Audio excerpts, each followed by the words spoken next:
Hello, Management 300 Principles of Management students. This is Dr. Jaros with a video explanation for how I graded exam number 1. So I'm just going to go through each question and explain to you, what the answers were. And so you can then compare the answers that I discuss in this video with the answers that you provided on the exam to understand the grading. Question 1. Explain how core management functions have worked at In-N-Out Burger Corporation. Has the company been successful as a result? Explain. Well, this question was from the very start of Chapter 1. There was a brief case or vignette that talked about In-N-Out Burger. Control. Control is one of the core management functions, and the case says that by staying true to its principles of making quality food with quality products, such as not using frozen beef and not chasing marketing crazes like having huge menus, as many other fast food restaurants have, this has allowed In-N-Out Burger to maintain control over its operations. Planning.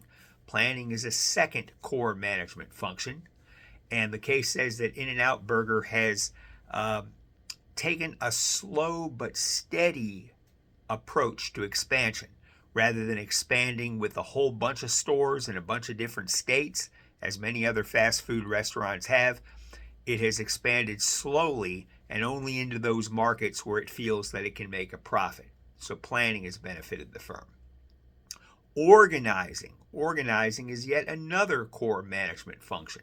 And the case says that with respect to organizing, In-N-Out Burger has kept its menu small, meaning that it has achieved supply chain efficiencies, such as streamlined production and stronger quality standards compared to other fast food chains.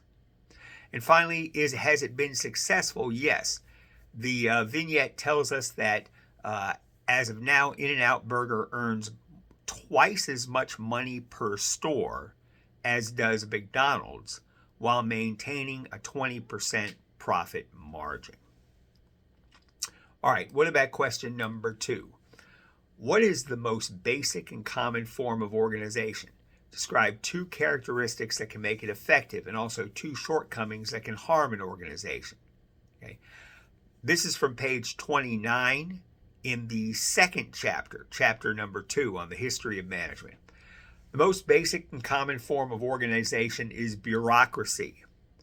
Bureaucracy can be effective because of factors such as the division of labor, which clearly specifies tasks for employees, chain of command, which provides clear instruction for employees, the use of qualifications to fill positions, which ensures that employees have the ability to do the job, control by hired managers, not owners, in terms of running the firm, and the use of rules that are applied fairly and equitably to everyone. Okay. However, there are also some ineffective aspects of bureaucracy as well. Too many rules can slow the firm down. Procedures can become ends rather than means within the organization. Sometimes people ignore rules that they should be following, which harms the organization. Bureaucracies tend to be very stable, but stability can make it difficult for the organization to change if market conditions have changed, and authority may become too centralized. Now, you noticed I listed like 4 or 5 things that make bureaucracy both effective and 4 or 5 things that make it ineffective. You did not have to list and discuss all of them. The question called for 2 each. So I was looking to make sure that you mentioned 2 of those things that make it effective and 2 of those things that make it ineffective. Question 3.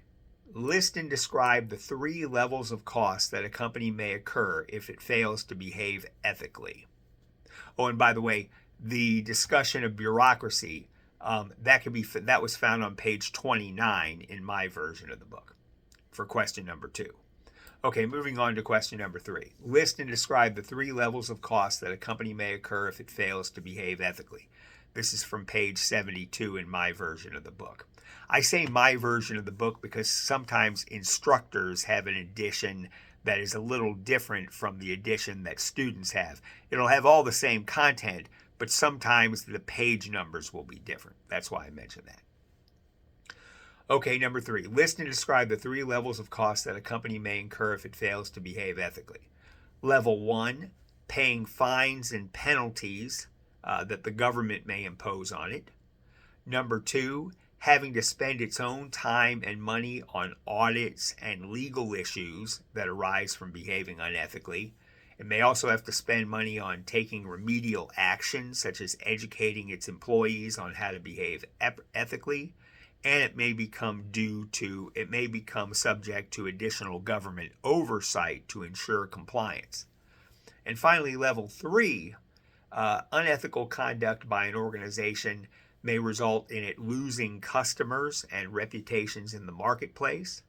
It may also cause employees to lose morale in terms of doing their job, which can cause turnover, causing employees to quit because they don't want to work for an unethical company, and it may result in more regulation from the government. That was from page 72, the chapter 4.